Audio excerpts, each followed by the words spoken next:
In 1996, you joined the cast of Friends as a recurring character. Yes, I did. I like doing Friends. It's fun. First of all, they're very talented. Every single one of those actors is very gifted. Any one of them could have their own show. They're unspoiled. They work very hard, and and they work at their craft. So I'm very impressed with them. I adore Jennifer. She just is a lovely young woman. And it was fun because it's very much, as we were talking before about who would that girl be today, that girl would be Rachel. She really would be that kind of girl. I mean, if you did a that girl today, that's who she'd be. Somebody independent, who has a good job, who is, having complicated relationships with men, and even goes as far as having a baby. And single. Talk about your character. I love her. She's very funny, my character, Mrs. Green. She is Sandra Green. She's very sort of flighty. She makes these announcements, that she's getting a divorce and what's sex like nowadays, and, let's have some marijuana, She's a woman who really was kind of stifled, early, and has been married and living in the suburbs. And now she's like out, and she wants to explore other things, other avenues. But I also like her because she's very blunt. She says things to Ross, like, "You don't have any self-control, do you, Ross?" Because he keeps getting girls pregnant. She doesn't get angry with him, but she's kind of, little zingers. And she's a little bit on the ditzy side. It's a lot of fun to play her. Have you based her on someone you know, or? No, a couple of people, and one of my aunts. Do you have a favorite episode so far? Of the whole show? No, of the ones that you've been on. I liked the first one that I did, where she came to her daughter's house and had just announced her divorce, which really threw off Rachel, that her parents were getting a divorce. But all the mother could think of was, what's her life going to be like now? And you realize that the life she wanted was Rachel's life. And I thought that was not only really interesting and very funny, but very true. Very, very true. And a lot of the mail that I got from that show talked about that. I got mail from young women who said, "That's my mother. My mother wants my life." And I feel that my mother, wants my life now. And it's interesting. How do you feel about the production aspects of a situation comedy? Have they changed a lot since you started in the business? Well, it's the only other sitcom I've ever done other than my own show in those years. Before I did That Girl, I did a lot of shows. But since That Girl, I've only done Friends. And what I love about Friends is that there are teams of writers. And when you shoot a scene, they all run in like a football huddle and try to make it better. The producers, the writers, everyone. And that's fun. That almost makes it like it's live, that the idea of, let's make it even better. I love that kind of working on something and that sort of professionalism and perfectionism. It's like dying and going to heaven for me. In 2002, you produced and starred in the movie Two Against Time for television. Mm-hmm. Yes. I really liked that story. Again, it was a true story. And I met the daughter, Elena, and her mother had already died. The story is about a mother and daughter who both have cancer, and the mother dies. At first, when it was brought to me, I thought, oh gosh, a double Disease of the Week movie. Do I really want to do that? But I was so touched by the people. I was so touched by this mother that I played, that she just wanted to be a good mother. That was what she wanted. And she tried so hard, to get her children to, everything that they wanted and make their lives as full as she could, even though her life had not really been a successful one. Her marriage was not successful. She had not made a lot of right choices, but the love she had for her children was quite fierce. And the young actress who played with me in that, Ellen Muth, was just brilliant.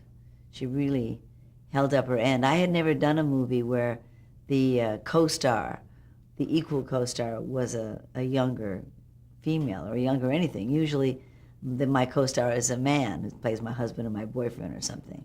This was the first time I'd had to depend on a young person. And I was worried about it, to give a part like that to an 18-year-old and wonder if they're going to be able to hold up their end is a lot. Because if she couldn't have held up her end, the movie would have sunk. But she was great. Did you mentor her in any way?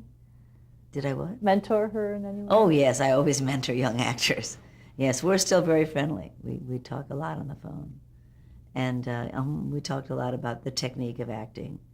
And I introduced her to my acting coach. I wanted her to maybe take some lessons with her, not because she needs lessons, but because it's always great to keep studying. I study all the time. And it's one of the things I think that people forget about acting, you know.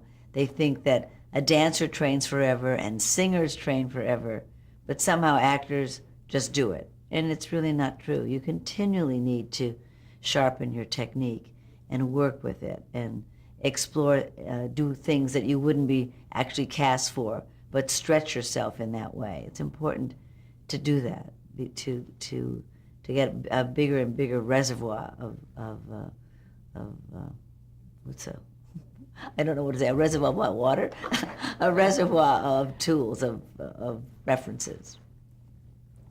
Also last year you published the book, The Right Words at the Right Time, fabulous book. Thank you. Yeah, that was an interesting experience doing that book. It came about really in a strange way from Free to Be You and Me. I received a letter from a man whose daughter was about to turn 16. And for her 16th birthday, he wanted me to send her a story from my life that would guide and advise her. And she had grown up on Free to Be You and Me, so he felt that coming from me, she might, you know, take the advice. Reading between the lines, I could tell this poor father was having a desperate time with this young girl and he needed some help. And so I sent her the horse blinder story about running your own race. And after I sent it, I thought, I bet a lot of people have a story like that that really defines their life, that is the defining story in their life, you know. And I asked friends of mine and people that I didn't know, just, you know, were you ever at a point in your life where you were at a crossroads and you didn't know what to do? And there was all kinds of advice coming from everywhere, as it always is. And somebody said just the right words at the right time. Or maybe you heard the lyrics in a song, or it was in a play, or it was in somebody's interview, or whatever, and they were the right words that helped you through that moment. And it was amazing that everybody did. Some of them were positive, some of them were negative. But even the negative words worked for people to galvanize them to action. What are your current projects? I'm working on Bed Knobs and Broomsticks that I'm going to do for the Wonderful World of Disney. And I'm working on a movie for Lifetime called Deceit, about a woman who's accused of her husband's murder. I've never done a thriller before, so I'm excited about doing that. And I've never played a witch. Bed Knobs and Broomsticks is about a flying witch, so that'll be fun. How has the expansion of cable affected your career? There seems to be a lot more outlets for... Well, I think in a way it's certainly expanded it in terms of if one network doesn't want to do it, you have a lot more places to go. So you don't end up with a passion about a project that doesn't get made. Because then all the networks, cable or the other networks, mainstream networks, they all have different agendas as every other year or every other vice president in charge of programming. One person will come in and say, let's just do action stories this year. Somebody else will come in and say, we just want to do real life stories. Somebody else only wants to do family dramas. So depending on who's in charge of the network that season, you know, you sort of have to live within those boundaries. So it's great to have more and more places as buyers. What advice would you give to someone starting out in acting today?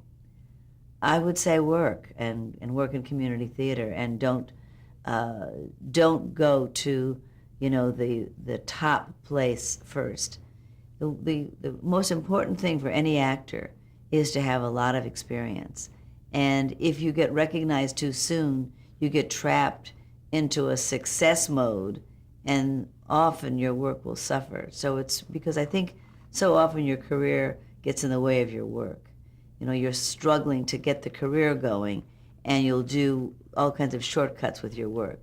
So it's important that you get your technique down, that you really know what you're doing, so that you're confident in that, because you aren't always going to have great directors, you aren't always going to have great parts to play, but it's important that you're always great and truthful and on the mark. So you have to have a lot of confidence to stay on the mark like that. So I find community theater, workshop classes and workshops a very, very important thing for young actors. What advice would you give to an aspiring producer? Find a very good book. Yeah. For producers, the story is everything. So you have to find, a book, a magazine article, to be very open to all kinds of input, of what's out there. You have to do a lot of reading. I read a lot of magazines and I read reviews of London plays. I have a scout in London that looks for books for me. Deceit is a book I found from my London scout. It's an English book. So you really have to have a lot of hands out there helping you, and you yourself looking and reading, because you can't be passive about producing. It's the most aggressive of the fields, because it isn't an art really. It's a business, and you have to be very, very competitive to stay alive in it. Do you think audiences have changed much since you began in your career? I don't know that they've changed. They probably are more tolerant, or more tolerant than we thought they were. Who knows what they really were? We were so afraid of the audience when I first started. We sort of pandered to them, didn't tell them too much, didn't admit too much of the truth. But I think the most important thing about the audience is to respect it. To know that the audience is as smart as you are. The audience is not the sort of big, massive, dumb person, which is a way some people talk about the audience, as if they won't be able to handle this, or they won't know what this means, and, as if everybody out watching television isn't very smart, and that is not the right way to put together any film or television series. You really have to realize that the audience is you, and perform it for you and your friends without this sort of, New York, California, sophisticated sort of bias. What do you think is the biggest achievement in your career for you? Oh, I don't know. That's for others to say. Probably my biggest achievement is that I'm still doing it, to not be discouraged. There's so much rejection and discouragement when you have a long career. And you can look back at it and say, yes, but look, I did that, and I got this, and this person said this, and this was an encouraging. But there's a lot of encouragement and discouragement. So you have to stay very even. And I think that that's an achievement, to stay even and just focus on your work, and always make it about the work.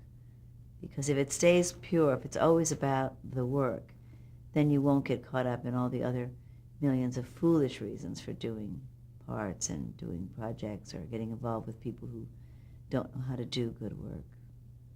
Any regrets in your career? Oh, sure. I turned down Rosemary's Baby. I wasn't able to do Barefoot in the Park, the movie, because of that girl. Of course, everybody has regrets in their career, but it all evens out, and you get your share of really good things. The last question that we always ask our interviewees is, how would you like to be remembered? How would I like to be remembered? Well. I guess I'd like to be remembered as someone who worked very hard and who had passion for the work and who tried to do her best. Thank you very, very much.